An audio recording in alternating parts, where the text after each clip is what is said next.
권능을 마태복음 11장 20절 30절 말씀 공독하겠습니다.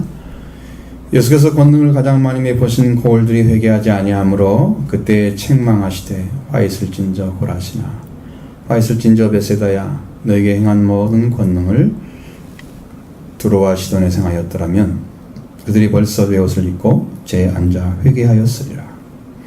내가 너에게 일어나니 심판날에 두로와 시돈이 너희보다 견디기 쉬우리라. 가버나움아 네가 하늘에까지 높아지겠느냐? 음부에까지 낮아지리라. 네가 행한 모든 권능을 소돔에서 행하였더라면 그 성이 오늘까지 있었으리라. 내가 너희에게 일어나니 심판날에 소돔 땅이 너보다 견디기 쉬우리라 하시니라. 그때 예수께서 대답하여 이르시되 천지의 주제이신 아버지여 이것을 지혜롭고 슬기는 자들에게는 숨기시고 어린 아이들에게는 나타내심을 감사하나이다. 얼소이다 이렇게 된 것이 아버지의 뜻이나이다. 내 아버지께서 모든 것을 내게 주셨으니 아버지 외에는 아들을 아는 자가 없고 아들과 또 아들의 소원대로 계시를 받는 자 외에는 아버지를 아는 자가 없느니라. 수고하고 무거운 짐진 자들아 다 내게로 오라. 내가 너희를 쉬게 하리라. 나는 마음이 온유하고 겸손하니 나의 멍에를 메고 내게 배우라. 그리하면 너희 마음이 쉼을 얻으리니 이는 내 명예는 쉽고 내 짐은 가벼움이라 하시니라. 아멘. 성경을 잘 보면은 여러분 예수님이 어떤 분으로 나타났느냐 하나님의 기쁜 소식으로 보내셨습니다. 이 기쁜 소식은 우리한테 뭘 갖다 주느냐? 그럼 예수님이 이루신 구원을 갖다 주는 거. 여러분에게 속죄가 이루어지고 부활의 은총을 입으면 이게 가장 기쁜 소식이 돼요. 영혼이 알죠. 영혼이 그렇게 받아들입니다. 주님이 주신 십자가와 죽음에서 다시 사신 부활을 회개한 자들에 가다 줍니다. 회개한 자들이 그것을 누리게 되는 거죠. 태어나고 그게 이제 부활된 권세를 갖게 됩니다. 예수 그리스도께서 우리에게 그 구원을 주실 수 있는 근거는 무엇인가? 그것은 예수님은 하나님께서 보내셨기 때문입니다.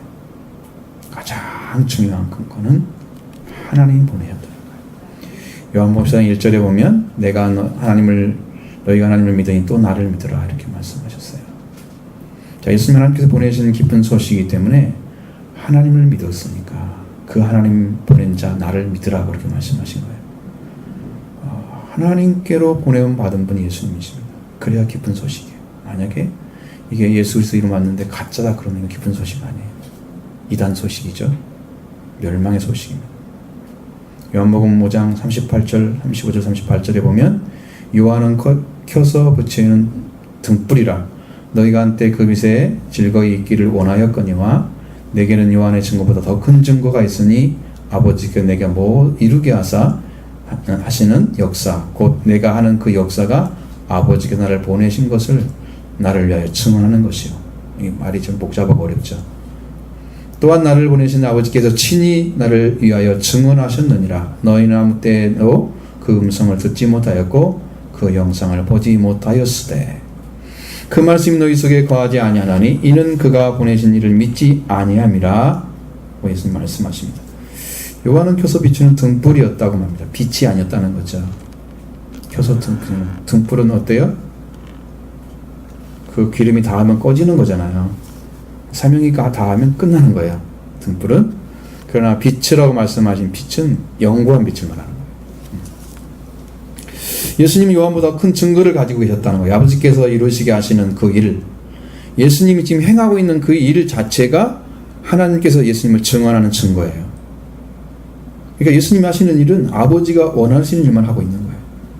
아버지가 하라고 보내신 그 일을 하고 있는 거예요. 그게 증언이에요. 예수님의 증언이 하나님이 증언하신 것이고 또 하나님께서는 직접 이게 내가 보냈다고 증언하시고 그렇게 증언해요. 두 가지가 지금 증언이 되는 거예요. 여러분이 잘 보면 하나님 예수님께서 하시는 일은 하나님 일입니다. 그러니까 구원을 완성시키죠. 그것이 안 됐다면 부족합니다. 너희는 아무 때나 나가 그 음성을 듣지 못하였다. 형상도 보지 못했다 그랬습니다. 여러분 음성도 못 듣고 형상도 보지 못하면 뭐예요? 깨달음도 없고 알지도 못하는 거예요. 무지한 자죠. 아무것도 몰라요. 근데 왜 그걸 못하느냐? 너희 속에 그 말씀이 너희 속에 있지 않기 때문에. 말씀이 없는 자는 음성도 안 들려고요. 하나님의 형상 보지 못합니다. 알지 못합니다. 그렇게 예수님이 말씀하셨어요. 왜 안 되냐? 그게 보내신 이를 믿지 않기 때문에 알지 못한다는 거예요. 듣지도 못한다는 거예요. 알아듣지 못하니까요. 깨달음이 없잖아요. 그렇죠? 눈으로 보지 못하니까 알지 못하다는 정확하지 않잖아요. 부정확하죠. 예수님께서 행하신 일 자체가 아버지가 보낸 걸 증언하고 있고 또 아버지께서 친히 예수님을 증언하고 계신 거예요.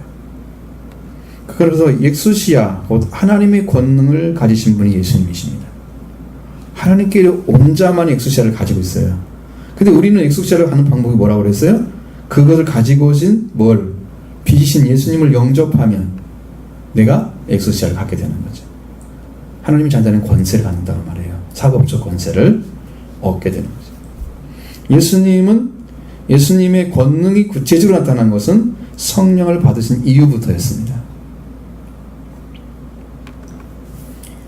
이것은 뭐냐면 바로 예수 그리스도가 하나님의 아들이라는 사실을 말하고 있는 거예요.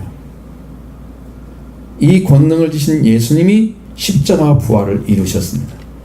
자, 이것이 뭐가 왜 중요하냐? 여러분, 주님의 십자가의 보혈의 능력으로 영적 부흥이 시작되는 거예요.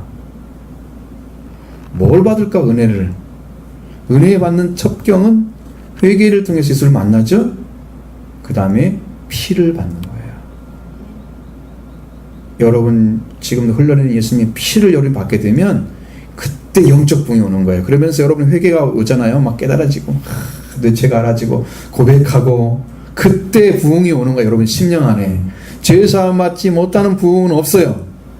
그건 가짜 부흥이야. 어떤 거짓 선지자들이 하는 가짜 부흥이야. 막 능력 행하고 귀신 쫓아내고 그런 거 선지자처럼 말씀도 하늘에서 내려오고 그런 거 선지자 역할하고 그렇게 나타나는데 그게 가짜야. 가짜.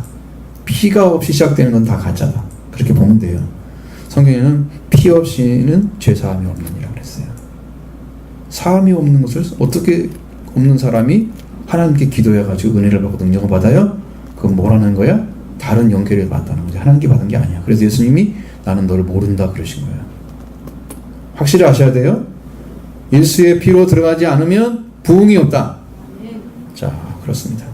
그 다음 예수님이 부활에 오게 되면 영적 부흥을 이루어진 십자가를 통해서 보혈을 통해서 영적 부흥이 이루어진 사람들이 이제 복음을 전하게 되는 거예요. 그게 부활을 입은 사람들이에요. 자, 여러분이 보혈의 능력으로 씻음받고 부활의 권세를 입어서 증언자가 되기를 원합니다. 여기에 성령이 부어지면 권세가 오는 거죠. 성령의 권능이 오는 거예요. 교회는 그렇게 해서 부흥되는 거예요. 이게 예수님이 가르치는 방식이에요. 저한테. 자, 예수 그리스도 하나님께 보내심을 받은 그 자체가 엑수시아를 가진 거예요. 그러니까 이미 하나님 관계가 완전하게 이루어졌잖아요. 그러니까 여기에 뭐만 나타나면 돼요? 디나미스 능력만 나타나면 되는 거예요. 완전하신 관계가 이루어졌으니까. 그죠? 예수님은 절대로 거짓 선지자 될 수가 없는 거죠. 완전한 것입니다. 이 엑수시아, 그 하나님께로 보내심을 받은 이로써 권능을 가진 예수님께서 권능을 가지고, 그러니까 엑수시아 아닌 디나미스를 가지고 행하시는, 권능을 행하시는 게 목적이 뭘까? 이게 중요한 거예요. 많은 사람들 능력이 나타나면 거기서 뭘 생각하냐면 하나님 살아계시네? 이것 보는 거예요. 그냥.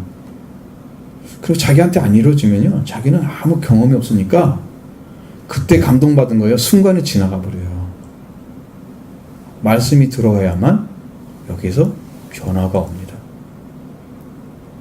말씀이 안 들어온 사람들, 큰 집회 가가지고 하나님이 컬컬한 일을 했다, 그거 보면서 감동받아요. 지나가오면 감동받은 게 점점 살에서 없어져 버려요.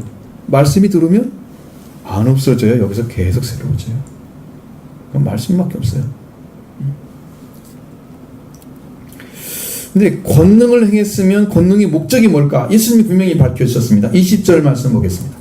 예수께서 권능을 가장 많이 베푸신 고을들이 회개하지 아니하므로 그때 책망하시되 말씀하셨습니다. 이 권능이 뭐냐? 여기서 엑수시아가 아닌 디나미스를 말하고 있습니다. 이적적인 능력을 많이 했다는 거예요.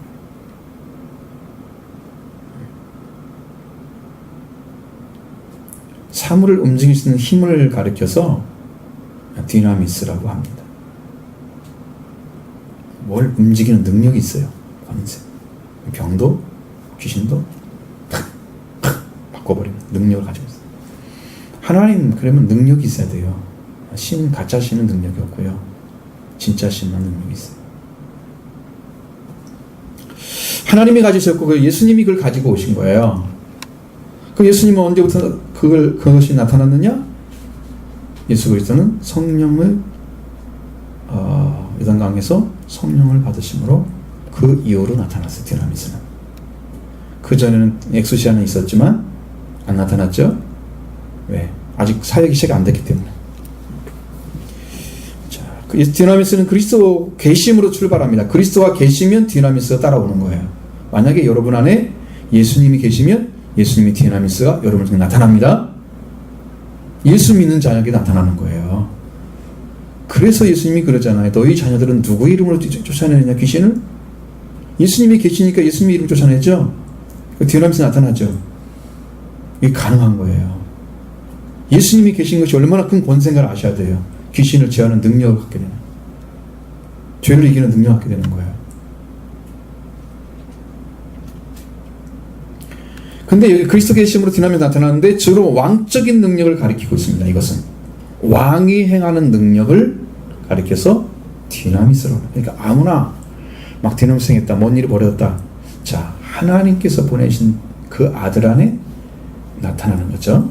디나미스 나타나서 이것은 뭐냐면 창조물이나 사람의 질병이나 마귀를 다스리는 분이라는 사실을 드러내는 거예요. 그게 왕적인 능력, 왕적인 권능을 가리키는 겁니다. 왜? 왕이시기 때문에 나타나는 거예요. 하나님의 본질이 힘입니다. 힘을 어떻게 부여해 주느냐? 성령을 받음으로 부여해 줍니다. 성령을 받으신 그리스도께서 그에게 엑수시아를 성령께서 드러내 주시고, 그 다음에 엑수시아의 권능은 그가 귀신을 쫓아내거나 병을 고칠 때 행사할 수 있는 디나미스를 지는 권세까지 다 주신 거예요. 그러니까 예수님이 요단강에서 세를 받은 것은 엄청난 일이었다는 사실이에요. 이것이 엑수시아가 드러나고 디나미스가 나타나는 역사가 나타났어요. 완전하신 하나님 보내신 자고 행하시는 능력도 완전한 능력이고, 이 능력이 예수님이 나타났습니다. 이게 성령을 통해서 나타난 거예요. 성령을 받아야 됩니다.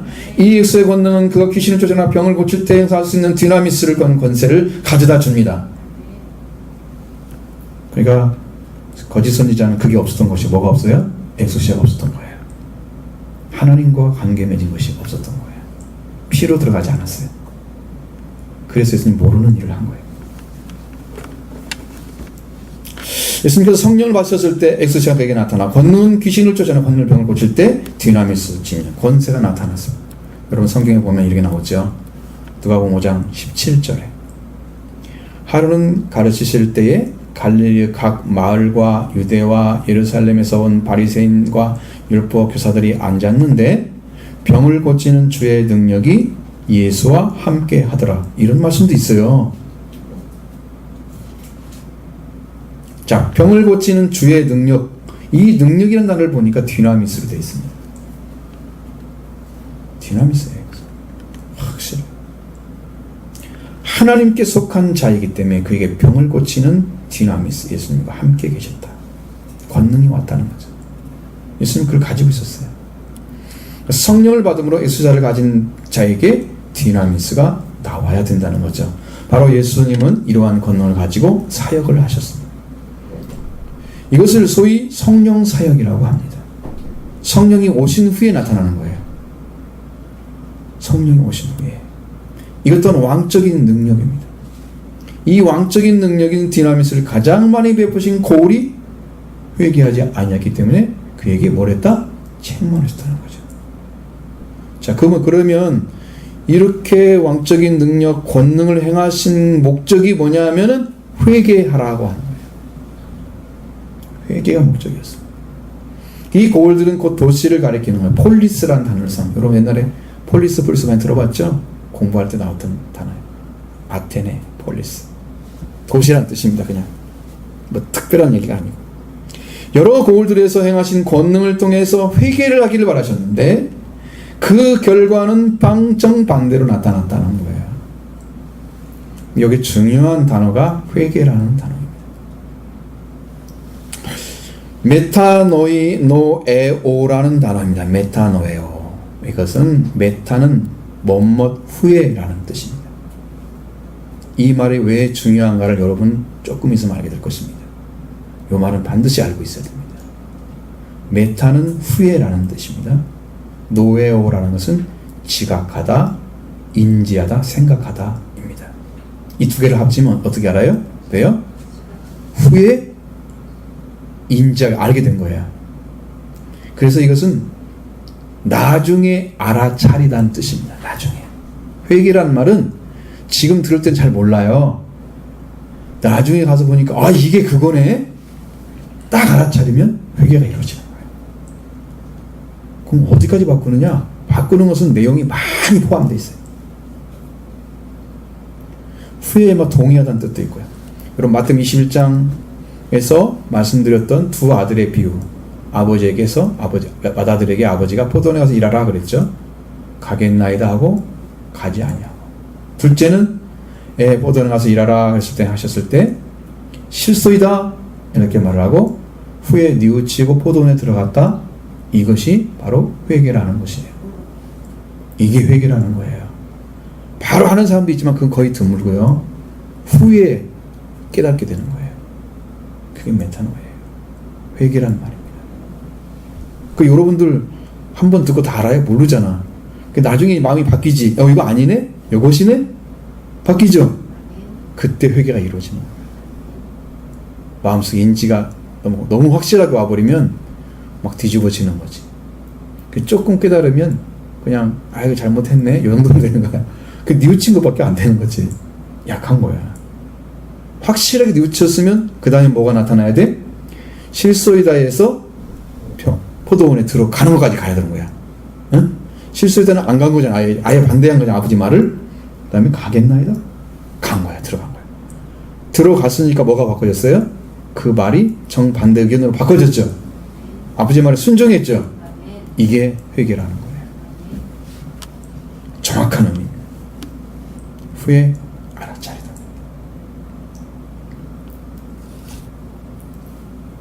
그래서 그 말이 이제 어떻게 많이 써야되냐면 메타노에오라는 단어는 마음을 바꾸다. 그 말도 되고요. 그래서 회심이란 말 쓰잖아요. 회심이란 말 들어보셨죠? 마음을 바꾸는 거. 또 다른 견해를 채택하거나 받아들이다. 이런 말도 들어있어요. 그러니까 이 말이 딱 말했는데 자기 여기 아니구나. 이 말이 맞아. 내가 틀렸어. 인정하고 다른 견해를 바꾸거나 받아들이는 거예요. 그렇죠? 그 다음에 감정을 바꾸다는 말도 있어요. 감정을 바꾸는 거예요. 결이나 의사를 바꾸다. 엄청나게 많죠, 내용이. 근데 전부 뭐에 들어있어요? 감정 아니면 어떤 의견이나 견해야. 전부 내용이. 다른 의견에 이르다. 의견을 바꾸다. 이런 말도 들어있습니다. 자, 이런 것들을 바꿔가는 거예요. 자, 여러분 회개했다 그러면 어떻게 돼? 예수 그리스도를 통해서 주신 말씀으로 내 생각이 잘못됐구나. 바꿔놓으면 작게 오는 회개예요. 응? 아주 작게 오는 회개야. 완전 회개는 어떤 거예요? 이게 완전히 잘못된 걸 알고 그 완전하게 하나님 말씀을 받들어서 그 말씀을 붙잡고 살아가는 것까지 들어가는 거예요. 그전에는 말씀과 상관없이 살았는데 마치 포도원에 들어가기가 싫어서 안 간다고 했는데 들어간 것처럼 말씀을 붙잡고 완전하게 살아가는 방식. 이게 회개라는 것이죠.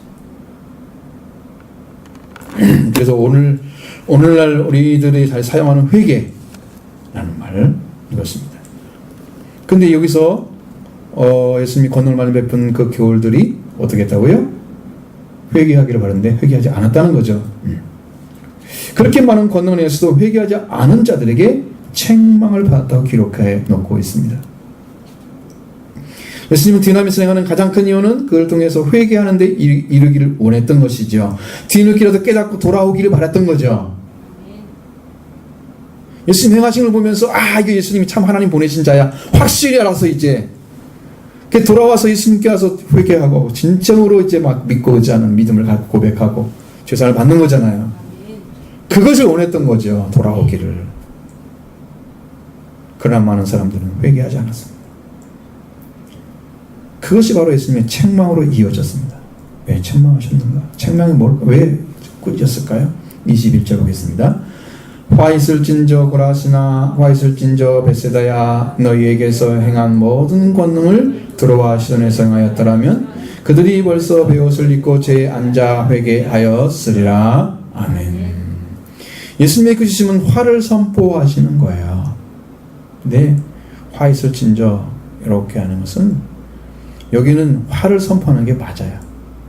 내용을 보면 마땅히 회개할 자리에 세워졌는데 그들은 회개하지 않았다는 거예요. 회개할 자리까지 세워서 하나님께서 예수님이 보일 것 다 보여줬는데 이걸 보고도 뻣뻣하게 서 있는 거예요. 감동을 받지 않아요. 무릎 꿇지 않아요. 감정도 안 바뀌어요. 생각은 더더욱 안 바뀌어요. 아무런 변화가 없어요. 이 화이슬진저라는 말은 우아이라는 단어입니다. 감탄사인데요. 슬픔이나 비난을 나타내는 감탄사입니다. 우아이라는 말이에요. 그래서 이 말을 있는 그대로 해석해 보면 오우 아니면 우 그렇다면 슬프다 어떤 말은 화가 있으리라 이렇게 표현을 할 수 있어요. 이런 말을 써도 말을 못해요. 어떻게 변화해요. 근데 그 문맥에 맞게 써줘야 하잖아요.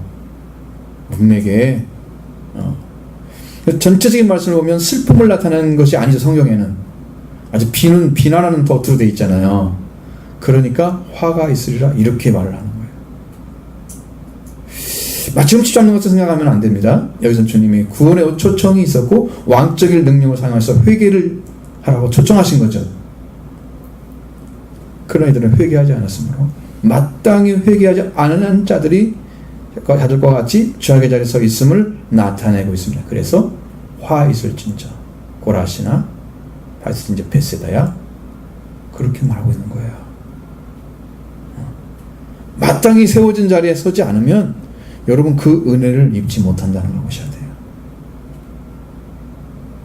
고라시는 21절 말씀이나 아니면 누가복음 10장 13절에만 나타나는 지명입니다. 알려지지 않은 것이에요. 가버나움 묵소 쪽에 보면 약 2마일 정도 떨어진 그냥 한 3km 정도 떨어졌어요. 약 3km 정도 떨어진 오늘날의 키르베르 케라제라는 곳입니다. 거기에서 고라신의 유물들이 발견됐다고 합니다. 그곳이 바로 뭐다고요? 고라신이라는 지역이라는 얘기죠. 가버나움에서 멀지 않은 3km 정도 떨어진 곳이에요. 북서쪽으로 거기에 가버나움 이렇게 떨어진 그곳에 바로 고라신이 있었다는 거죠. 그러니까 가버나움도 거기 옆에 있고 고라신도 옆에 있고 벳세다 갈릴리호수의 강둑이에 위치했던 있던 것이 사람들은 거기서 사냥을 하나 낚시를 했다 그래요. 그런죠. 오늘날로 보면 알텔이라는 곳과 아니면 마사디아라는 같은 그런 곳으로 보고 있습니다. 자, 어떤 권능을 행하셨는지 말하고 있지 않죠? 그냥 많은 권능을 행하셨다고 말씀하고 있습니다.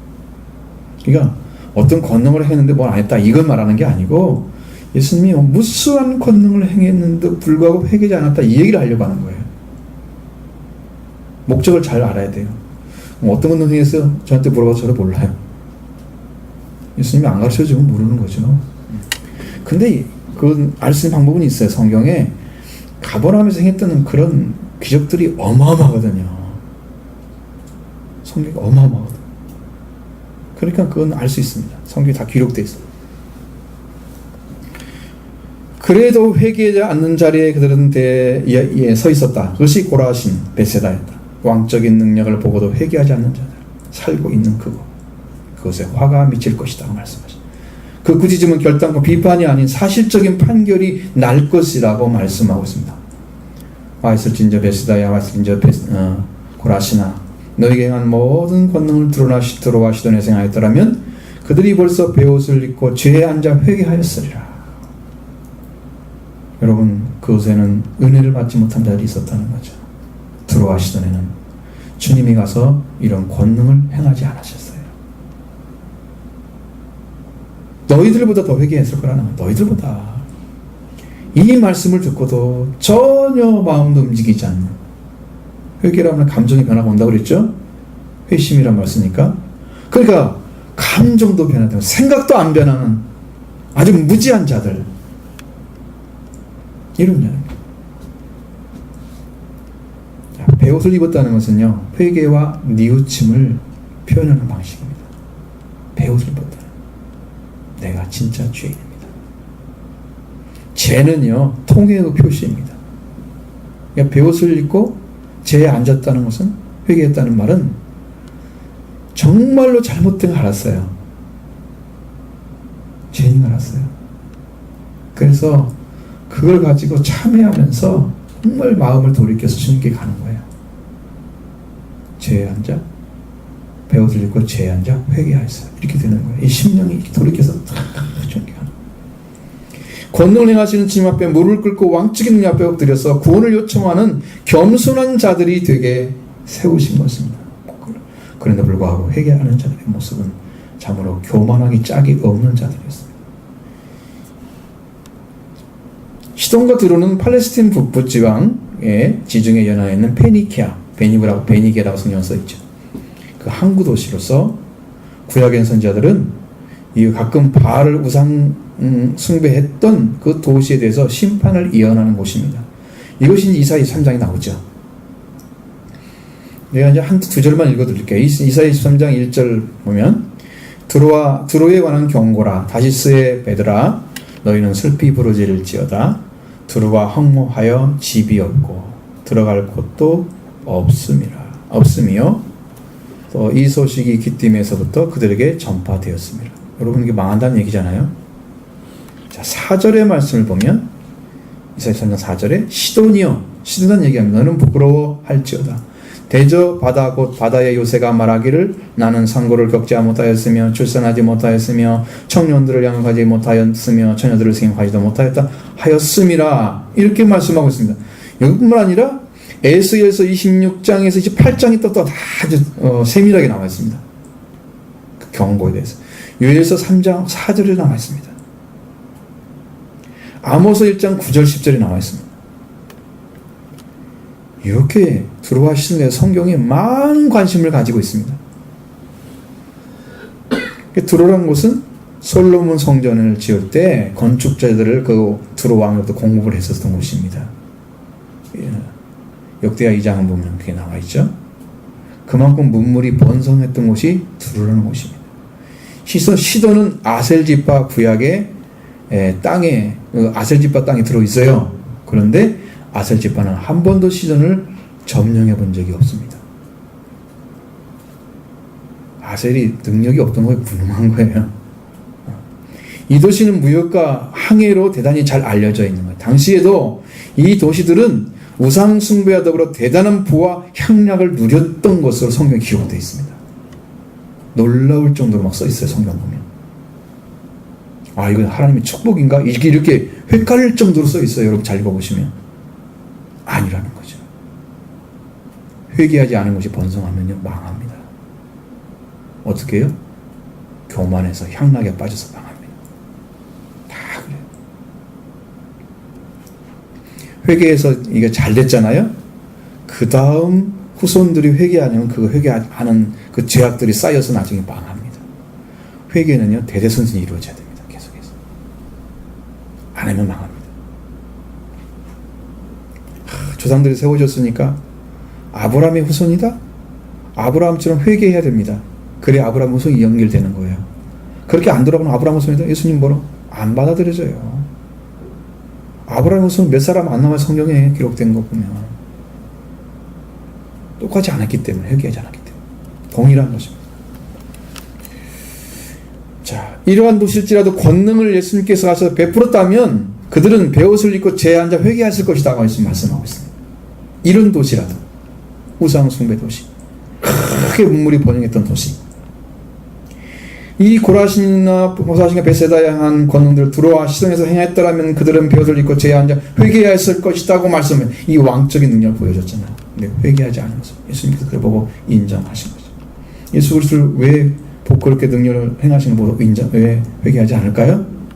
그들은 예수 그리스도를 인정하지 않았습니다. 누군지를 알지 않은 거예요. 이 능력 행한 것에 대해서는 인정을 해요. 근데 그분이 누군가를 인정하지 않는 거예요. 능력은 나타났어요. 예수님이 만약에 그것을 위해서 능력을 행했더라면, 그냥 능력을 나타내기 위해서 행했더라면 아무 문제가 없겠죠. 예를 들어서 어느 교회 가가지고 사람들이 막 병든 자를 막 데리고 와서 싹 고쳤다. 예수님 그들에게 책망합니까? 안 하죠. 성경 읽어보세요. 안 하잖아요. 근데 여기는 왜 책망을 하냐고요. 그걸 봐야 돼요. 그것을. 예수님이 책망할 수 있는 것은요, 알고 회개하지 않는 자들을 말하는 거예요. 그분이 예수님인 거 알았어요. 그러면 그분이 정말로 하나님께 온전한 거 알았는가? 몰랐다는 거죠. 그것에 눈이 감아진 거예요. 하나님께 온전한 것을 모르는 거예요. 디나밋이 나타나는 건 알아요. 엑수시아를 모르는 거예요. 이게 다 망하는 길입니다. 예수님이 누군가를 모르는 사람들이 예수님 와서 행해봤자 그들은 믿지 않아요. 그러면 거기는 망하는 곳이에요. 여러분, 여기에서 많은 능력이 나타났다 하면 사람들이 몰려오겠죠? 그러나 예수님이 그리스도인 것을 안 가르쳐주면 그들은 다 망하는 거예요. 병 고침 받고 망하는 거예요. 구원이 안 이루어지는 거예요. 회개 안 하면 뭐 할 거야, 이거? 많이 능력 베풀어가지고 망하는 거예요. 이게 지금 얼마나 있으면 아픈 문제인지를 여러분 심도 있게 들으셔야 됩니다. 예수님 얼마나 고통스러워 하시는지를 아셔야 됩니다. 권능을 베풀고 계시는 그 예수님이 누구이신지에 대해서 인정하지 않고 받아들이지도 않았습니다. 그러니까 회개하지 않았던 말입니다. 그 말은 나중에 깨닫고, 아, 그분이 하나님 아들이구나, 이렇게 들어왔어야 되거든요. 안 들어왔다는 거죠. 그냥 익숙한 일이에요. 그들은 당연한 일이에요. 그냥 있어도 되는 일이에요. 그것은 그렇게 된 거죠. 왜 그렇게 됐을까? 문제는 하나입니다. 이들이 요한의 세례를 받았다면 성령과 불로 세례 줄 분이 누군지를 알았겠죠. 그게 하나님 아들인지 알았겠죠. 그리스도인 걸 알았겠죠. 그렇게 됐으면은 그들이 예수님을 만났을 거예요. 근데 그건 모르는데 예수님이 행하시는 것만 보고 좋아하는 거죠. 능력 행하는 거 보고 좋아하는 거죠.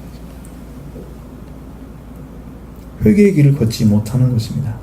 요한의 세례가 없는 사람들, 예수님을 영접하지 않습니다. 누구인지를 믿어드리지 않습니다. 구원은 없습니다. 왕적인 권능을 행해도 그들의 마음은 강팍하게 바라보고 있는 거예요. 그래서 회개한 자들만 심판을 면합니다. 22절 보겠습니다. 내가 너에게 이르나니 심판날에 들어와 시도인 너희보다 견디기 쉬우리라. 아멘. 예수님 사실을 직시하고 계십니다. 내가 너에게 말하는 하나님께서 마지막 최후의 날에, 심판날이죠. 내리는 판결이 날에 들어와 시도인 너희보다 더 견뎌내기 쉬울 것이다. 회개하지 않은 곳이잖아요. 그래도 회개할 기회를 받았는데 회개하지 않은 자들보다 더 견뎌내기 쉽다고 말씀하고 있어요. 두로와 시돈은 주님께서 권능을 행한 것이 아니었습니다. 그들은 회개의 기회를 얻지 못했습니다. 고라신과 베세다에서 많은 권능을 행했던 그걸 가지고 그대로 행했더라면 그들은 죄에 앉아서 베옷을 입고 죄에 앉아서 회개하였을 것이다 라고 말씀하십니다. 회개의 길을 얻었고 그래서도 회개하지 않으면 그들의 판결은 더 강하게, 한층 더 강력하게 내려질 것이라고 말씀하고 있습니다. 회개의 기회를 얻고도 회개하지 아니한 그들은 최후의 날에 혹독한 고통을 당하게 될 거다. 견뎌낼 수가 없을 것입니다. 회개의 기회를 얻지 못했던 것보다 회개의 기회를 얻었어도 회개하지 않은 것이 마지막 판결에 더 고통스러울 것입니다. 사랑하는 성도 여러분, 회개의 기회가 왔을 때 놓치지 마시기 바랍니다. 마지막 때의 심판을 당하시기 원합니까? 그러면 안 되죠. 오늘 빛으로 오신 예수 그리스도를 영접하는 자, 믿는 자에게는 하나님의 자녀들은 권능을 주신다고 했죠. 여러분, 이걸 믿으시길 바랍니다. 회개하고 예수님이 왕이신 것을 믿는 믿음으로 여러분과 제가 아들과 왕의 자리에 서게 될 줄로 믿습니다. 예수님을 믿지 않고 예수님이 행하시는 것만 보고 이런 다 망한다 그 말이죠. 자, 가버나움에 대해서 말씀하고 있습니다. 23절 이사를 보겠습니다.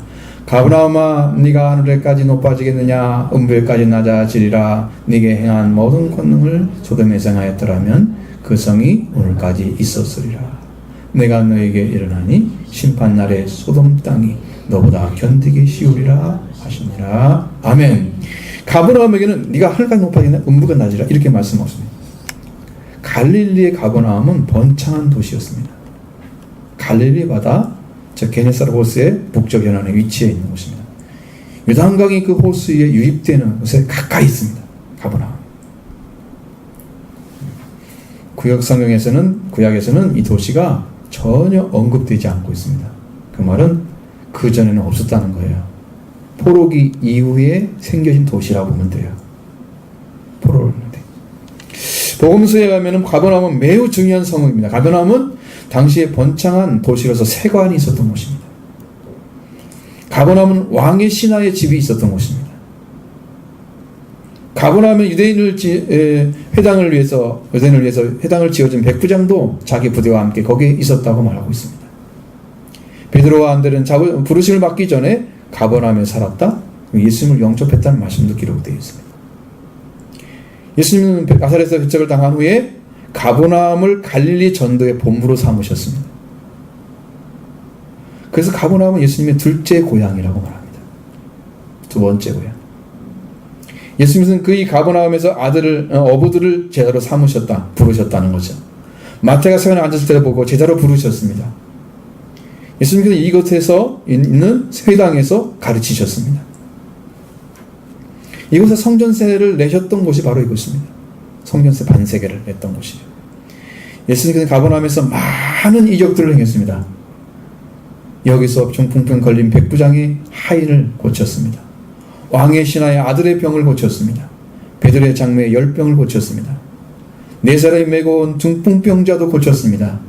더러운 귀신 들린 사람도 고쳐졌습니다.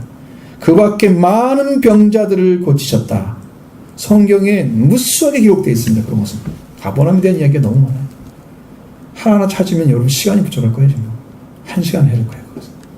그 내용만 쫙 해도. 이렇게 하나님께서, 주님께서 행하신 곳이에요. 근데 이제 지금 어디냐 그러면 텔훔이라는 곳입니다. 동일세 되는 지역이 텔훔이라고 하는 곳입니다. 그래, 과거의 역사를 찾아볼 수가 없습니다. 왜? 음부까지 낮아지리라고 그랬죠? 그 가버나움은 지금 없어져 버렸어요. 과거의 역사를 찾아볼 수가 없어요. 성경대로 되어버린 거예요. 가버나움 주님께서 자주 가시는 곳이었고요. 선교 본부와 같은 역할을 했죠. 예수님께서 그곳에 많이 자주 계셨습니다. 그러니까 예수님을 잘 안다고 생각하는 자들이 많았을 것입니다. 거기에는 익숙하면 자기가 잘 안다는 생각하는 거죠. 그 사람? 많이 봤어. 잘 알아. 이러잖아요. 우리 한국 사람들은. 뭘 잘하는지 보면 그 사람의 행동이나 뭐 그런 거 보겠죠. 그 사람이 가지고 있는 어떤 하나님 관계를 보겠어요? 모르죠. 그걸 알았더라면 그 사람들이 회개했겠죠. 저분 하나님의 아들이야? 그리스도야? 회개했을 것입니다. 모르는 거예요.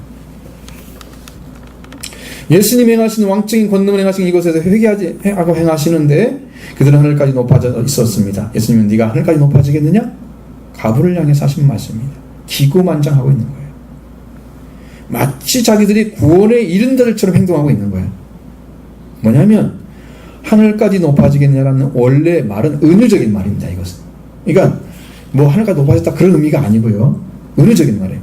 최대의 번영과 특권을 누린다는 뜻의 은유적인 화법입니다. 이 말이. 그러면 예수님을 통해서 뭘 얻었다는 거예요?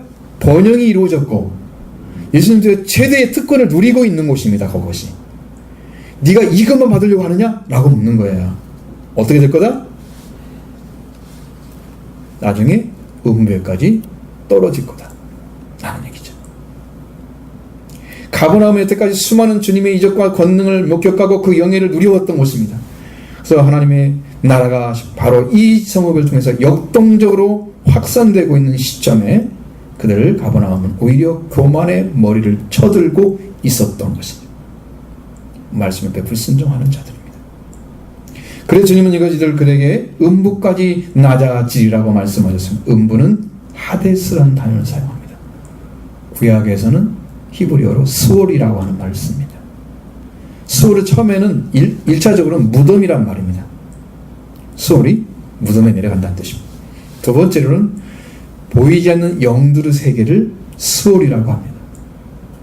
하데스는 죽은 자들이 거처하는 곳을 말하는데 천국과 반대되는 지옥이라는 개념을 가지고 있습니다. 그러니까 스올이라는 단어가 하데스란 말로 바꿔서 구약의 히브리어가 하데스란 헬라어로 바뀌어져. 그래서 천국의 반대말은 지옥이잖아요. 이 스올은 지옥이라는 말로 많이 번역되어 있습니다. 사실이죠. 사실적인 겁니다. 회개하지 않는 자들은 최대의 번영과 특권을 얻던 그들이 이제는 죽은 영혼들이 거처하는 지옥까지 떨어질 거다. 그렇게 예수님이 저주스럽게 말씀하십니다. 무서운 말이죠. 예수님이 하시는 일들을 통해서 수없는 걸 들려주는데도 불구하고 한마디도 변하지 않는, 예수님이 누군가를 보고 경배하고 그분에게 영광을, 이런 일을 하지 않는 거예요. 이 숨는 것들은요 다 옳은 게 아니에요. 제가 젊었을 때나 어렸을 때 있었던 무아디 원생교회 사람들, 옛날 그 사람을 생각하고 있어요. 그러니까 그냥 그런 사람 만나면 대화가 안 돼요. 왜냐면 맨날 옛날 얘기만 하잖아요. 지금 영적인 이런 말씀을 들어야 지금 자리에 서 있는데 모르는 거예요. 익숙하기 때문에. 영적인 걸 안 보고 겉만 보는 거예요. 하나님과 관계를 안 봐. 예수님의 관계를. 왕이신데 그분이. 너를 다스려야 할 왕이신데. 천지창조하신 모든 걸 다스리는 왕이신데. 자, 그래서 뿐만 아니라 소돔의 심판날에 소돔 땅이 더 견디기 쉬울 것이다. 왜 그럴까요? 소돔 땅에는 이런 권능을 행해서 살아계신 하나님을 보여준 적이 없습니다. 소돔 땅. 그래서 망한 거예요. 어떻게 망했느냐? 창세기 19장 24, 25절 보면 여호와께서 하늘 곧 여호와께로부터 유황과 불을 소돔과 고모라에 비같이 내렸다. 그 성과 온 들과 성에 거주하는 모든 백성과 땅에 난 것들을 다 엎어 멸하셨더라. 이렇게 말씀하셨습니다. 얼마나 강력한 유황과 불을 쓰는데 빛으로 막 쏟아버려가지고 거기에 있는 성들, 그 성에 거주하는 백성들, 거기에 났던 그냥 풀까지 싹 태워버린 것이죠. 이게 소돔 땅입니다. 만약 그곳에 가서 이런 권능을 행했더라면 그들은 그 성에 오늘날까지 있었을 것이다. 회개하고 교훈을 받았기 때문에. 대대손손에 이렇게 하면 망한다. 자녀를 또 가르쳤어. 대대손 또 망한다. 회개시키고 또 회개시켜서 지금까지 있었을 것이다. 예수님 말씀. 얼마나 강력한 능력인지 아시겠죠. 그들이 자기의 최대의 번영과 특권만 누릴 줄 알지. 하나님 앞에 예수 그리스도 누군지를 알지 못하고 엎드리지 않았다. 그 죄악이 얼마나 큰지를 보여주고 있습니다.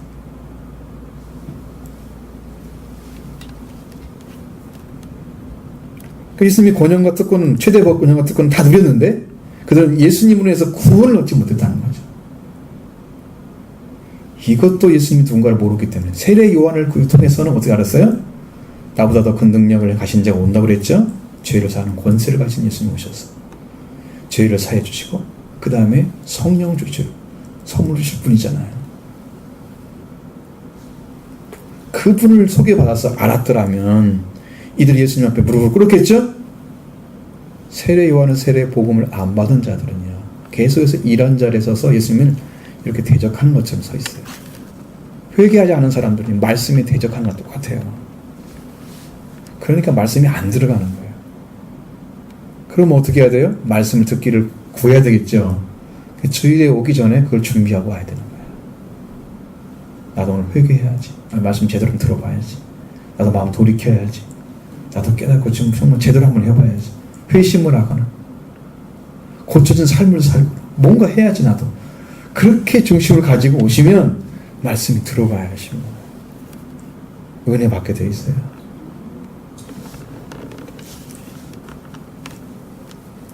그러니까 구원이 누구에게 완성되는 걸 모르는 이유는 세례 요한의 세례를 받지 않았기 때문에, 예수에게 가지 않은 것입니다. 그들이 예수님이 임으로 대하고 있습니다. 하나님의 복음 깊은 소리를 가지고 있는 예수님, 바로 요한을도 그렇게 대하더니 예수님도 그렇게 대하고 있습니다. 그래서 음부까지 낮아지리라. 저주의 음성이 떨어진 거예요. 이 낮아진다는 말 단어는 카타바이누란 말 씁니다. 카타라는 아래로란 말이고 바이누란 말은 걷다는 거예요. 그러면 이 걷는데요, 우리가 평지를 걷거나 올라가잖아요. 근데 아래로 걷는다는 것이에요. 걸으면 걸을수록 아래로 내려가는 거예요. 어디로? 지옥으로 떨어지는 거예요. 시간이 흘러가면 흘러갈수록 지옥으로 들어가는 거예요. 이게 아래로 걷는단 말이에요. 여러분 인생 살아가는데 여러분 걷는데 어디로 가고 있습니까? 하나님 나라입니까?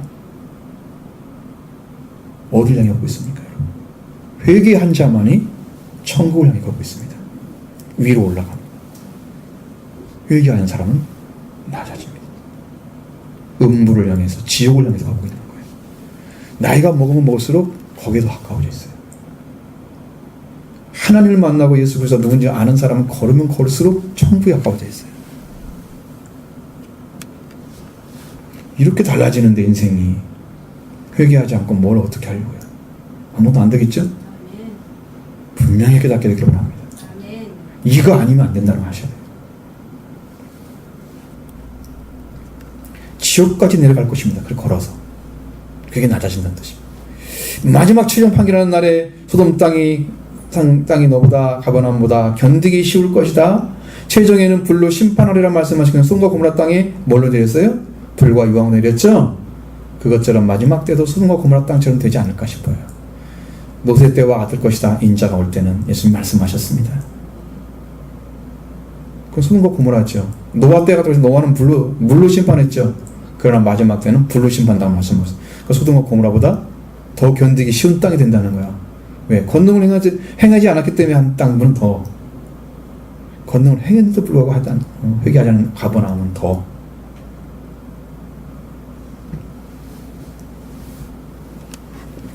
소돔과 고모라 다 뒤집어 엎었는데 그 나머지 땅들은 어떻게 되겠어요? 불로? 상상을 초월하겠죠. 그렇습니다. 왜 이렇게 예수님을 통해서 회개로 들어가서 예수님 마음을 얻지 못하는가? 그 문제가 있습니다. 그 문제를 25절부터 28절의 말씀 안에서 해결하려고 합니다. 그때 예수께서 대답하여 이르시되 천지에 계신 아버지여, 이걸 지혜롭고 슬기 있는 자들에게 숨기시고 어린 아이들에게는 나타내심을 감사하나이다. 옳소이다. 이렇게 된 것이 아버지의 뜻이나이다. 내 아버지께서 모든 걸 내게 주셨으니 아버지 외에는 아들을 아는 자가 없고 아들과 아들의 손으로 계시를 받는 자 외에는 아버지를 아는 자가 없느니라. 아멘. 자, 그때 예수께서 말씀하십니다. 자, 말하기를 시작해서 뭐라고 말씀하시냐? 대답하신다는 것은 누가 물었다는 뜻인데, 이게 물은 게 아니잖아요. 그냥 예수님이 말씀하기 시작한 거예요. 원어로 보니까 그렇게 돼 있어요. 우리나라는 좀 어색해서 그랬나 봐요. 누가 물어봤는데 대답한 것처럼 마치. 없죠, 내용이. 누가 물었단 말이 대답한 것이 아니고 말씀하기 시작했다. 예수님께서 말하기 시작하여 말씀하시되, 이렇게 돼 있어요. 이르시되라는 말도 되겠지만, 예수님이 말하기 시작해서 말씀하시기 뭐냐면 천지의 주이신 아버지라고 불렀습니다. 하나님을 이렇게 불렀습니다. 천지, 하나님은 완전한 우주의 운행자이시고 섭리자이시고, 이 주제라는 말이 우리나라 말 뜻은 중심이 되어서 마땅히 일을 처리한다는 뜻입니다. 천지의 주제는 하나님께서 천지를 창조하신 분 창조를 하나님께 중심이 돼가지고 그걸 맡아서 운행하신다는 의미예요. 그러면 이게 좀 뭐가 문제가 있죠. 그러니까 원래 언어를 보니까는 그 말이 아니고 퀴리오스라고 써 있습니다. 주님이란 뜻입니다. 주님. 그 다음에 주인이란 뜻입니다. 자, 여기서 주님이란 말을 쓸 때는 L자가 대문자를 써야 됩니다. 구분되는 거죠. 일반 주인, 주님, 주라는 말과 그냥 주인이란 말을 쓸 때는 소문자 L을 씁니다. 천지의 주님이신 아버지요. 이렇게 되어 있습니다. 천지의 주이신 아버지 이렇게 쓰겠죠. 이것은 천지의 창조주일 뿐 아니라 존재하게 하는 원인 되신 하나님, 천지의 주님이십니다. 아버지가. 예수님이 권능을 얘기할 때는 항상 천지 창조가 먼저 나오죠. 예수님께서 원래부터 계신 것과 같이 천지도 하나님에 의해서 존재되고, 그리고 천지는 하나님의 권능으로 붙들고 계시고, 성자 예수 그리스도도 말씀의 능력으로 붙들고 계신다고 히브리서 2장 3절에 기록되어 있습니다. 예수님이 말씀으로, 말씀의 권능으로 모든 세계를 붙들고 계신다 라고 기록되어 있습니다. 예수님도 가지고 계셨고 아버지도 가지셨어요. 주인이십니다. 예수님은 천지의 주인이신 아버지에게 말씀하셨죠. 천지의 주이신 아버지여, 이것을 지혜롭고 슬기는 자들에게 숨기시고 어린 아이들에게 나타내심을 감사하나이다. 알겠습니다. 이것을 숨기시고 나타내시고 뭐예요? 뭘 숨겼다는 거예요? 뭘 나타냈다는 거예요? 이거 한번 찾아봤어요? 읽을 때 이게 뭘 숨기시고 뭘 나타내시는가 한번 찾아보셨어요? 지금까지 답을 못 찾았어요? 한번 찾아보시죠. 자, 슬기롭고 지혜 있는 자와 어린아이들 상당히 대조적으로 나오죠? 그러나 반대말은 아닙니다. 슬기롭고 지혜 있는 자는 누굴까요? 그들은 회개를 찾지 못하고 자신들에게 말씀하신 분이 누구이며 왜 오셨는지도 모르는 자들. 그들이 슬기고 지혜로울까요?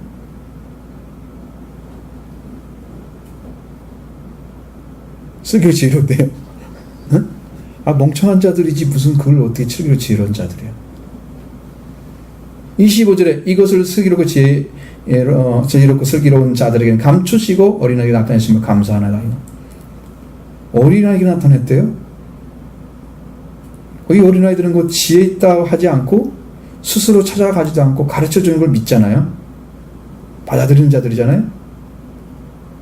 그를 통해서 회개하고 성령나까지 걸어간 자들이 어린아이예요. 그러니까 말씀대로 받는 자리에 서서 그냥 순수하게 그것을 받아들이면서 그 회개를 통해 들어가는 사람들이에요. 영적으로. 이게 어린아이들이에요. 뭘 나타냈다는 거예요? 이것이 뭐예요? 이게 감춰진 거잖아요, 지금도. 그러면 예수님 뭐라고 그래요? 이렇게 된 것이 아버지 뜻입니다. 자, 26절, 옳소이다. 이렇게 된 것이 아버지 뜻이나이다. 옳소이다 말은 확실히 그렇단 말입니다, 이게. 동의어처럼 쓰는 것이. 자, 예수님은 두 가지 권능을 가지고 있었죠? 성령 임재를 통해서 나타난 엑수시아, 하나님 자녀가 하나님의 권세, 하나님께 속한 권세를 가지고 있는 분이고, 이적적인 능력에 나타나는 디나미스 다 가지셨죠? 이 두 가지 가졌습니다. 이 두 분이 누군가 아들입니다. 25절에 천주신 아버지라고 불렀잖아요. 하늘과 땅의 주인이신 아버지, 바로 아들이신 예수님입니다. 아버지를 불러온 사람들은 아들밖에 없죠. 응? 뭐 다른 타인이 와가지고 아버지라 불러요? 하나님 아버지라고 어떻게 알아요? 자기가 태어난 사람이나 알지. 그죠? 그렇습니다. 예수님은 아버지라고 불렀습니다. 이 아들은 누가 알고 있습니까? 27절에 말씀하고 있습니다. 먼저 예수님은 모든 것을 아버지께로 위탁받았다고 말씀하십니다. 모든 것을 내게 주셨다. 아버지께서 주셨다고 말씀하고 있습니다. 아들이신 예수님은 아버지로부터 모든 것을 위탁받으셨습니다. 먼저 통치권을 받으신 거예요. 엑수시아에 해당되는 건 모든 걸 다 받으신 거예요. 보세요. 모든 인류를 통과하는 권위를 받으셨습니다. 가시적 불가시적인 관계없이 모든 것입니다. 전적인 위탁과 위임입니다. 그리스도의 진리에 관해서도 예수님이 다 받으신 거예요. 사람을 위한 하나님의 계시와 같은 걸 다 예수님을 속해서 와요. 여러분, 요한계시록도 예수 그리스도의 계시라고 나와 있습니다. 계시도 예수님을 통해서 와요. 물론 천사를 통해 나타냈지만 나타내기는 예수님이 보내지 않으면 못 와요. 이게 전부 아버지께 받은 거기 때문에 이걸 나타내신 거예요. 예수님이 가진 권위가 이렇게 큰 것입니다. 아버지께 모든 걸 다 받으신 겁니다. 이 예수님을 아는 자가 없습니다. 아버지 외에는 아들을 아는 자가 없고. 그럼 어떻게 아버지를 여러분은 알겠어요? 예수님이 누군지를? 누가 알려줘야 알아요? 아버지가 알려줘야 알지. 아버지의 증언을 듣고 있으면 아는 거예요. 예수님이 하신 말씀이 아버지에 대해 증언하면 아버지를 알겠구나. 그 아버지가 보냈어. 그렇게 해서 하나는 예수님을 아는 거예요. 어떻게 알지? 하나님을 안 믿는데 어떻게 예수님을 믿어요? 하나님을 믿으니 또 나를 믿으라. 이게 맞는 거 순서가. 아버지가 없는데 아들이 있어? 그건 앞뒤가 안 맞는 거예요. 구약이 있으니까 신약이 있는 거예요.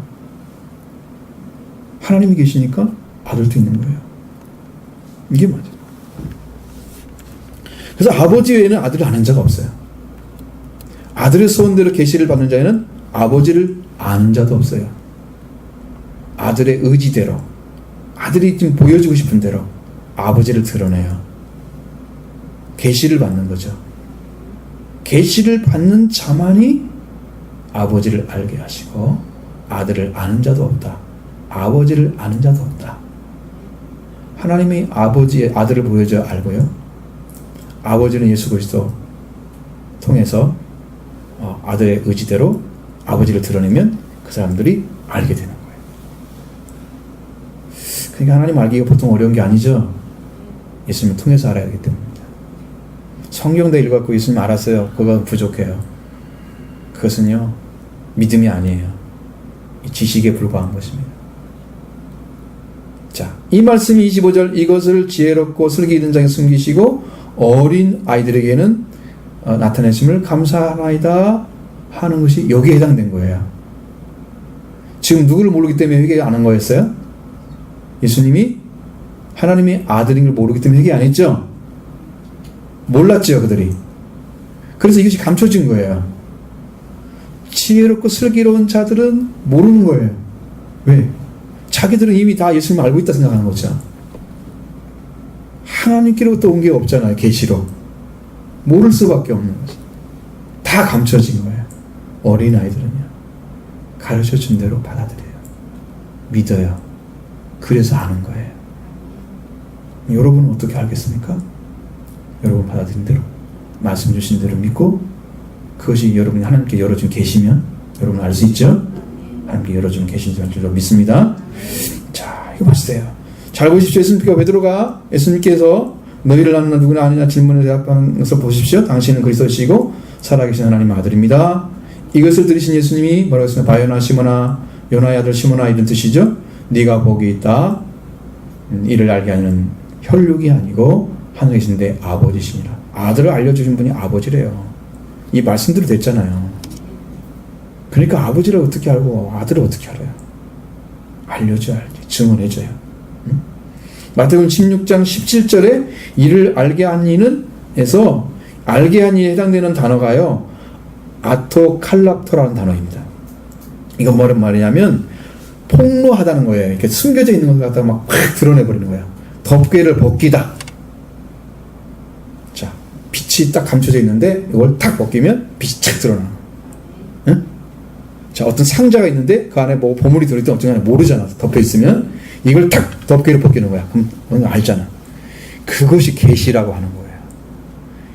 알게 했다는 말이 이 계시라는 뜻과 똑같은 거예요. 여기 베드로에게 사용했던 말이 이를 알게 한 이, 이를 계시해 준 이가 누구냐? 아버지라는 것이. 앞에 단어와 똑같아요. 에포칼립토라는 단어와 똑같습니다. 아버지께서 베드로에게 예수님이 누군가, 아들이 누군가를 계시해 준 것입니다. 그래서 베드로가 그대로 고백을 한 거예요. 그게 베드로의 고백입니다. 그 베드로의 고백이 베드로 건가요? 하나님이 예수님 누군가 알려준 거죠. 이 알려준 말씀 위에 반석이 세워지는 거예요. 베드로 자체가 반석이 아니고 베드로는 페트로스이고 반석은 페트라입니다. 단어가 달라요. 서로 비슷한 의미는 가지고 있지만 다릅니다. 그래서 우리가 필요한 것은 뭐냐면 아버지가 알려준 계시의 신앙이 필요한 거예요. 베드로처럼. 베드로 같은 어부가 사람의 어부가 된다.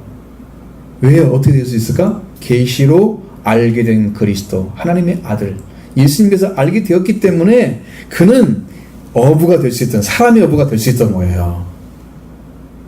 사람을 나눈다 성경에 써 있죠. 우리는 물고기 어부였어요. 그는 물고기를 나누는 어부였어요. 그래서 사람을 나누는 어부가 된 거예요. 이 계시로 된 진리를 알았기 때문이에요. 예수님이 누군가를 알았기 때문에. 그러니까 여러분 이제 마태복음 21장, 요한복음 21장에 넘어가면 3번을 묻잖아요. 네가 나를 사랑하느냐 했을 때 여러 번 말씀드렸죠? 그래서 예수님을 배신한 게 아니다. 우정적인 문제가 생긴 거다.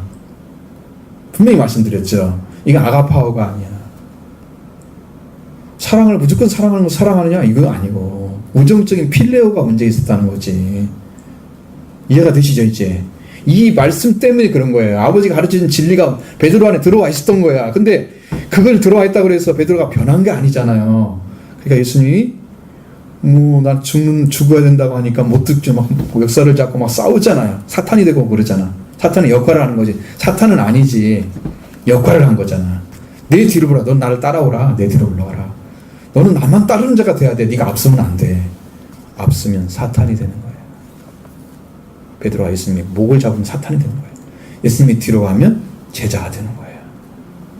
이 차이였어요.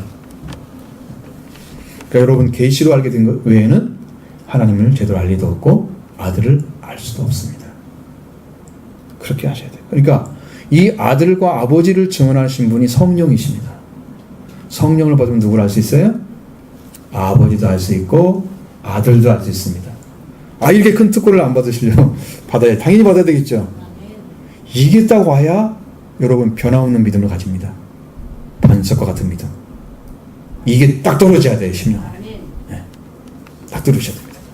이분을 누가 아느냐? 슬기롭고 지혜로운 자들, 스스로를 인정하고 나는 스스로 믿음이 최고요. 나는 자기 중적인 신앙을 가진 자들. 여러분 이게 스스로 지혜롭고 슬기로운 자들은 자기 지혜로 자기가 알고 있다 생각하는 자들, 자기 중심적 신앙 가진 사람들을 말하는 거예요. 그래서 모르는 거예요. 계시를 못 받아요.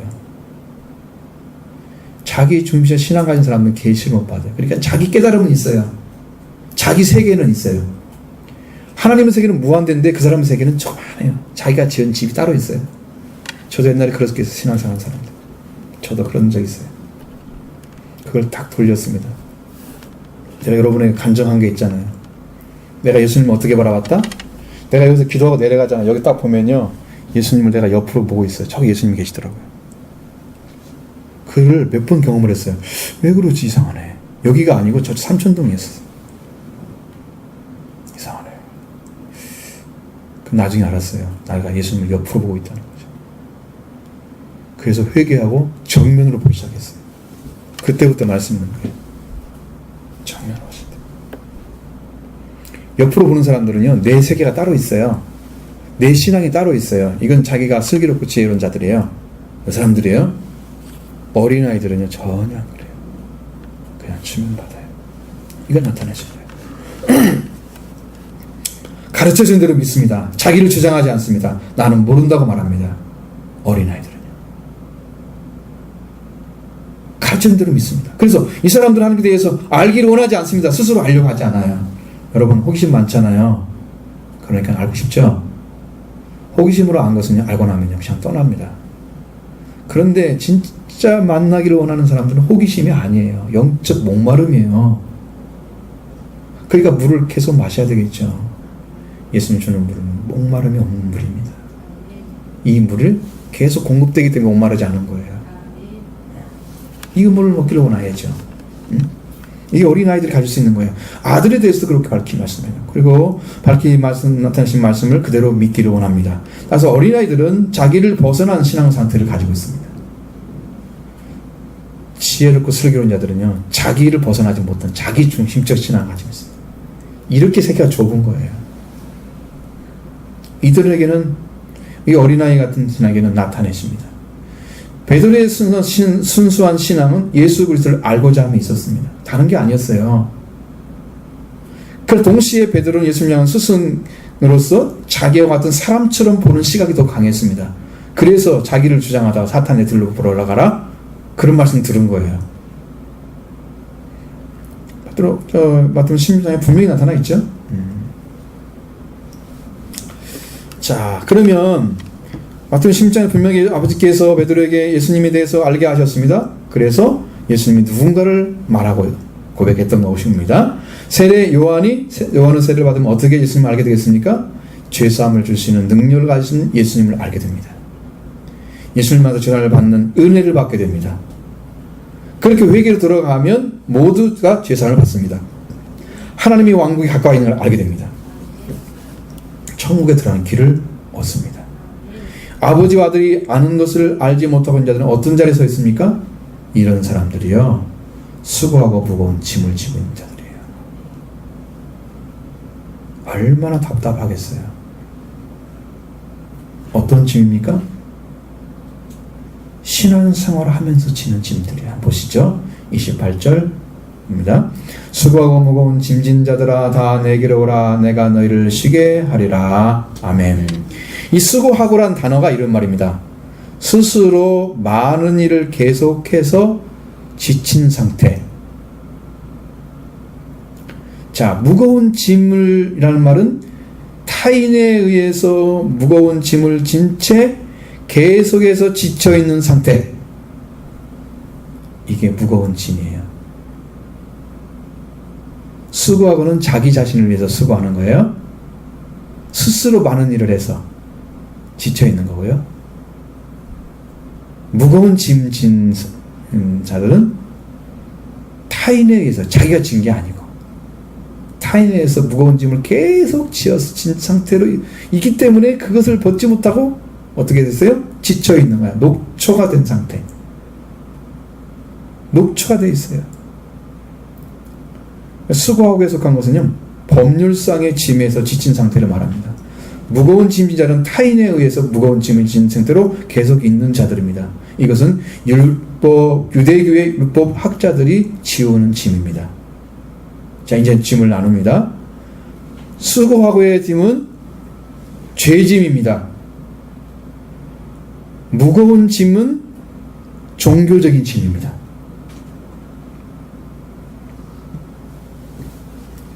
당시의 신앙인들 가운데서는 종교 지도자들이 가지고 있는 것은 죄의 짐, 벗기지 아니하고 계속해서 종교적인 것으로 짐을 어깨에 올려놓았습니다.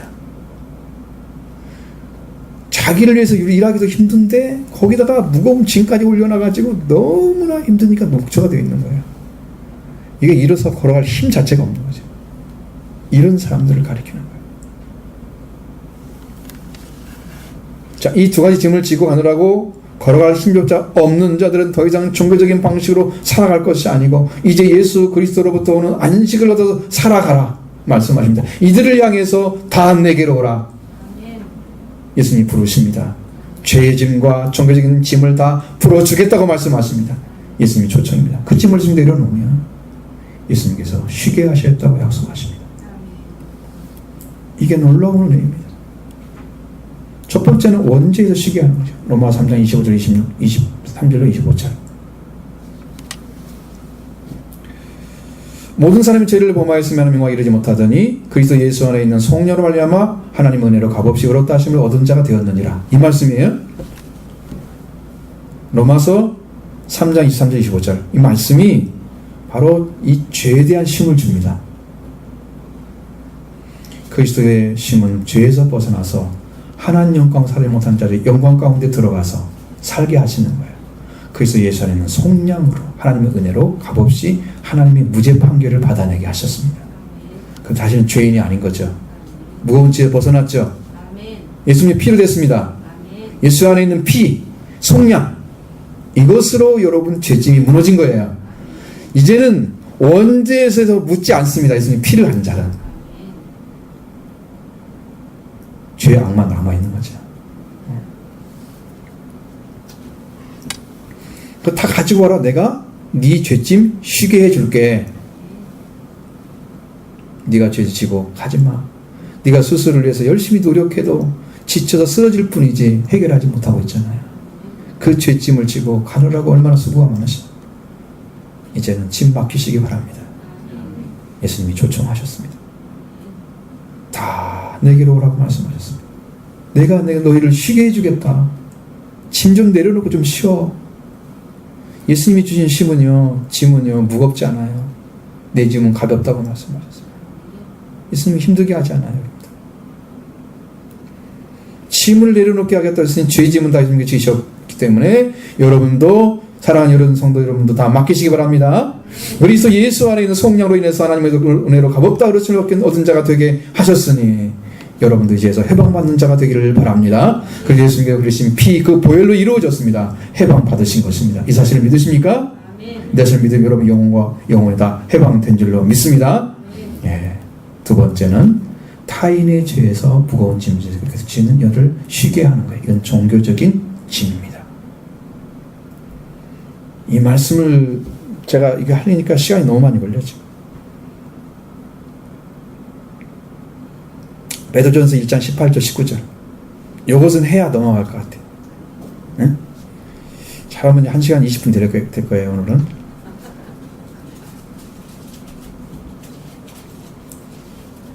어떻게 연결되는가 보십시오. 얼마나 기가 막힌지. 베드로전 1장 18, 19절 읽어보습니다. 너희가 알거니와 너희 조상이 물려준 헛된 행실에서 대속함을 받은 것은 은이나 금같이 없어질 것으로 된 것이 아니요 오직 흠없고 점없는 어린 양 같은 보배로 그리스도의 보배로운 피로 된 것이니라. 아멘. 여기서 피입니다. 자, 너희 조상이 물려준 헛된 행실에서 대속함을 받는 것이라고 말씀하셨죠. 자, 그 조상들이 누굴까? 어떤 사람을 말하고 있을까? 지금 베드로는 누구에 대해서 썼을까? 그러면 베드로전서 1장 1절을 읽어보면 나옵니다. 그럼 딱 보세요. 어디가 나와요? 자, 베드로전서 예수 그리스도의 사도 베드로는 본도와 갈라디아와 갑바도기아와 아시아와 비두니아에 흩어진 나그네. 보이죠? 자, 여기에 흩어진 나그네는 유대 나라를 떠나서 이국에 산재하고 있는 디아스포라를 가리키고 있습니다. 흩어진 나그네가. 그럼 누구예요? 결국은 유대인들이에요. 그렇죠? 이 흩어진 나그네가 중요합니다. 이들은 유대인 그리스도인들이었습니다. 이들에게 주어진 조상들이 물려진 헛된 행실이 있었다는 거예요. 조상으로부터 내려오는 헛된 것이 있었다는 거죠. 그들이 가졌던 헛된 것이 뭐냐면 우리가 옛날 성경에는 유전이란 말을 쓰기도 하고요. 조상의 유전. 지금은 전통이란 말로 바꿔서 쓰기도 하는데 조상이 물려준 헛된 행실은 조상 대대로부터 전해 내려오는 전통이나 가르침을 가리키는 거예요. 모세 오경 외에 고대 납비들 입으로 내려오는 불문법이 있었습니다. 구전으로 내려오는 전통. 그것을 모아가지고 주전 70년부터 66년경에 총정리를 해서 만들었는데 그게 6천여 항목으로 분류돼서 이 전통들은 백성들의 일거수일투족을 상세하게 규제하는 내용이 들어있습니다. 얼마나 힘들겠어요. 한 사람 한 사람이 살아야 할 삶을 다 가르치는 거야. 그것이 그들에게 주어지면 이 사람들을 다 묶어놓습니다. 전통들이 만들어 놓은 것들이에요. 그 중에 우리가 전에 말씀드렸던 613가지를 추려서 그걸 가르쳤던 거예요. 이것을 지키는 방식이 뭐냐면 헛된 행실이라고 말해요. 종교적인 짐이죠? 이것에서 대속함을 받아야 됩니다. 근데 이것을 올려놓은 자들이 누구냐? 마태복음 23장 2절로 4절의 말씀에 거기에 있으면 바리새인 서기관들이 그들은 말만 하고 행하지도 않는다. 마태복음 23장 2절 4절의 말씀. 다 읽진 않습니다. 무거운 짐을 묶어서 사람의 어깨에 지우되 자기는 이것을 한 손가락으로도 움직이려 하지 아니하며. 무거운 짐을 누가 올려놓는다고요? 서기관과 바리새인들이 그들의 가르침 맞는 자들에게 올려놓습니다. 무거운 짐을. 이게 뭐예요? 말씀드린 전통. 아시겠죠? 그걸 올려놨습니다. 이걸 지킨다고 이게 해결돼요? 저희 문제가? 그러면 자기들이 그걸 지킨다고 해서 수고만 하지 타인에 의해서 지금 짐을 진 거잖아요. 지금 이게 무거운 짐이라는 뜻이. 타인이 올려놓은 짐을 진이라고 그냥 지쳐가지고 쓰러진 상태 된 거지. 자, 죄점도 힘든 데다가 거기에다가 뭘 올려놔요? 더 무거운 짐 올려놨어. 그러니까 지옥 자식인데 배나 지옥 자식 되게 한 거야. 이렇게 만들었단 말이에요. 이 짐 다 어떻게 하라고? 내게로 가져오라고 했습니다. 내가 너를 쉬게 해주겠다고. 네 짐 내가 다 짊어질 테니까. 다 내려놓을 테니까. 이거 없어도 되는 거야. 자, 너희 조상들이 물렸던 헛된 행실, 바로 이 전통입니다. 해방받는 건 뭐예요? 장로들의 전통에 해방받는 건 뭐예요? 은이나 금이 없을 것으로 된 것이 아니죠. 오직 흠없고 점없는 어린 양 같은 그리스도의 피로 된 것입니다. 그리스도의 피가 여러분을 해방할 줄로 믿습니다. 그리스도만이 타인의 짐을 계속 지쳐있는 자들의 쉼을 얻을 수 있게 하십니다. 조배적인 짐을 자들이 다 대속해 주십니다. 오직 흠없고 점없는 어린 양 같은 그리스도의 보배로운 피로 이렇게 만드셨으니 여러분 예수님께로 가시면 이런 수고가 무거운 짐은 다 놓여서 해방받고 마음의 쉼을 얻게 될 줄로 믿습니다. 두 번째 29절 보겠습니다. 나는 마음이 온유하고 겸손하니 나의 멍에를 메고 내게 배우라. 그리하면 너희가 마음이 쉼을 얻으리니. 아멘. 앞에서 쉬게 하리니 그랬죠? 여기는 쉼을 진짜 얻는 걸 말하고 있죠? 이제 얻어집니다. 자, 예수님의 마음의 쉼을 얻는 길을 보겠습니다. 수고하고 무거운 짐자들, 죄의 짐과 종교적인 짐을 계속해서 지면서 녹초가 되어 있는 자들에게 예수님이 다 내게로라 말씀하시고, 그래서 나는 마음이 온유하고 겸손하다. 여러분이 만약 온유하고 겸손하니까 화를 잘 안 내는 분이구나. 그 생각하면 안 됩니다. 그게 아니고 종으로서 타인을 섬기고 고난을 당해서 타인의 아픔을 아는 자를 가리키는 겁니다. 고난을 통해서 아는 거예요. 종으로 타인을 섬기는 자리에 서 있는 사람들. 고난을 당해서 타인의 아픔을 아는 자. 그 자리에 서 있는 마음을 가진 분이 예수님이라는 거예요. 예수님의 멍에를 메고 있으면 배우라고 했습니다. 너의 멍에를 내게 배우라. 요즘 유대인 사이에서는 스승과 제자 사이에 훈육을 가리킬 때 사용하는 말이 이거였어요. 멍에를 메고 배우라. 그런 말이었어요. 유대인들은 그렇게 사용했습니다. 이 짐승들은 어떻게 해요? 무거운 짐을 지게 해서 그것을 부리기 위해서 씌우는 도구가 뭐예요? 멍에죠. 그래서 팔레스틴에서는 멍에는 혼자 매는 법이 없었습니다. 반드시 짝을 이뤄서 맸으면 두 노역자 같이 일을 하는 거예요. 역시 우리도 멍에 매는 것은 예수님이 매는 멍에를 나도 매는 거예요. 둘이 매는 거죠. 둘이 매는 거죠. 여러분 스스로 혼자 만들어서 나는 이렇게 신앙 가지고 이렇게 살 거야. 이런 신앙이 아까 뭐라고 그랬어요? 혼자 믿는 신앙이잖아요. 이게 자기중심적인 신앙이에요. 옆으로 바라보는 사람이에요. 응? 예수님과 함께 걷지 않아요? 신앙은 예수님과 함께 걸어야 됩니다. 이게 신앙인 거예요. 예수님과 함께 걸어야 돼요. 예수님이 멍에를 매는 것은 예수님과 함께 걷는다는 의미가 들어 있는 거고, 예수님의 멍에는 뭐냐? 예수님과 함께 있는 멍에는 뭐냐? 이것은 말씀을 가리키고 있습니다. 예수님 제자들에게 말씀하셨습니다. 누구든지 나를 따라오게 되면 자기를 부인하고 십자가를 지고 나를 따를 것이라고 말씀하셨습니다. 예수님을 따라가는 말씀, 길은 말씀을 따르는 길이에요. 그래서 바로 멍에는 예수님을 따르는 데 필요한 매임과 같은 거예요. 말씀을 계속 붙잡고 말씀에 의해서 여러분이 예수님과 함께 걸어가면 지금 멍에를 보고 뭐하고 있는 거야? 배우고 있는 거야. 혼자 믿고 혼자 고민하고 혼자 그걸 문제를 삼고 자기 혼자 해결하는 사람들은 예수님과 함께 매는 게 아니죠. 그럼 예수님께 배우겠어 못 배우겠어요? 못 배웁니다. 그러니까 마음에 쉼을 얻지 못하겠죠? 이 사람들이 종교적인 사람들이에요. 내가 많이 기도하고 내가 먼저 뭐하고 나 혼자 열심히 해가지고 하는 사람들, 이 사람들은 쉼을 얻지 못한다. 마음의 쉼을. 누구만 얻느냐?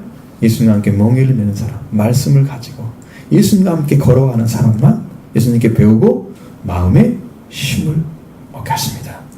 할렐루야. 이게 하나님의 길입니다. 예수님이 열어놓은 길이에요. 예수님의 마음은 말씀을 따르게 합당한 마음을 가지신 거예요. 온유하고 겸손한 마음은 고난을 받고 타인을 위해서 타인의 아픔을 알고 이런 슬픔을 다 아는 분이잖아요. 예수님은 말씀에 순종하게 합당하시고 죄 가운데 있는 죄인들이 왔을 때 다 영접하실 수 있는 심령이 되어진 거예요.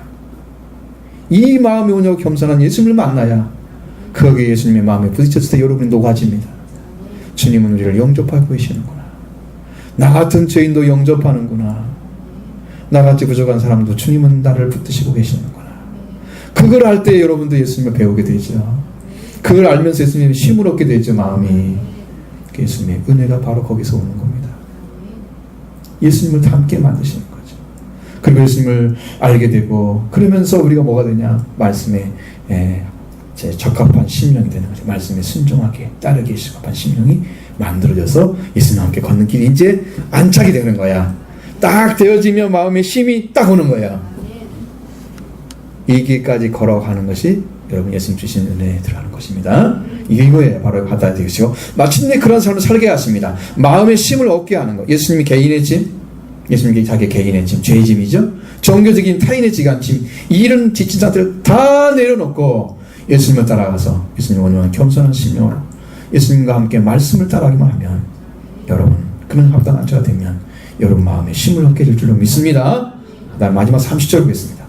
이는 내 멍에는 쉽고 내 짐은 가벼움이라 하시니라. 아멘. 예수님의 멍에는 쉽습니다. 예수님과 함께 열어주기 때문에 예수님이 주신 말씀은 어려운 게 아니에요. 무거운 게 아니에요. 그러면 다시 짐을 더 져갖고 나를 또 지쳐버리게?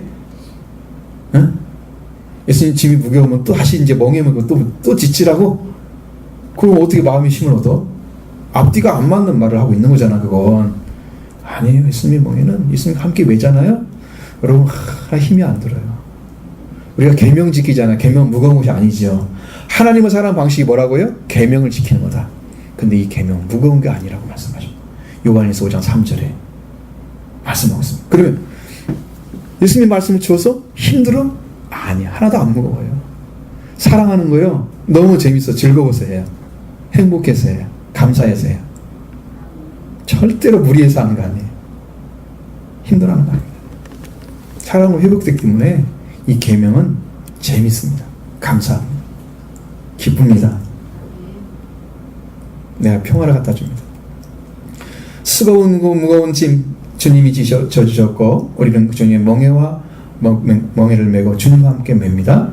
그 멍에 자체가 짐입니다. 그래서 무거운 것이 아니다. 예수님 말씀이 멍에인 동시에 짐입니다. 아시겠죠? 그래서 이 멍에를 메고 예수님께 배우게 되면 우리는 동시에 가벼운 짐을 짐이 아니죠. 무거운 짐이 아니고 가벼운 짐이죠. 그래서 마치 계명이 무겁지 않다고 말씀하신 것처럼 여러분 주신 말씀들이 다 무겁지 않습니다. 짐도 무겁지 않습니다. 그 여러분 다 힘을 얻게 됩니다. 이렇게 숨겨진 것들을 다 드러내셨죠. 예수님 누군가 알려주고 예수님 통해서 다 얻게 되죠. 이것을 안 자가 어린아이고 그래서 저는 지혜롭고 슬기로운 자들이에요. 모르는 거예요. 이게 뭔지를 모르니까. 예수님은 쉼을 주시는 예수님께서 여러분을 향해서 내게로 오라고 부르고 계십니다. 내가 너희를 쉬게 하리라. 자, 왕적인 능력을 가지고 예수님께서 그 권능을 행하셨는데 버림받은 도시 초청에 응하지도 않고 회개하지 않아서 나중에 돌이켜야 되는 돌이키지 않고 멸망받은 이런 자지만 이렇게 말씀을 받아들여서 들어온 자들은 회개한 자들입니다. 자, 주님의 권능이 십자가 부활보다 같은 강한 권능이 없잖아요. 그 권능 십자가의 은혜, 부활의 은혜를 통해서 여러분이 주시는 이 복음이야말로 최고의 은혜입니다. 최고의 회개한 자를 받는 축복입니다. 이것을 여러분 다 주고 계시는 거예요. 주님이. 이걸 다 받으시기 바랍니다. 여러분은 이제 행복한 마음만 남았습니다. 이제 과거에 매이지 마십시오. 버림받은 도시와 같이 묶여지지도 마십시오. 오직 예수님으로 자유를 얻기를 바랍니다. 행복한 길을 걸기 바랍니다. 묶여져 있는 죄와 종교적인 짐을 다 벗어나시고 그리스도 예수 안에 있는 마음의 쉼을 얻게 되시기를 바랍니다.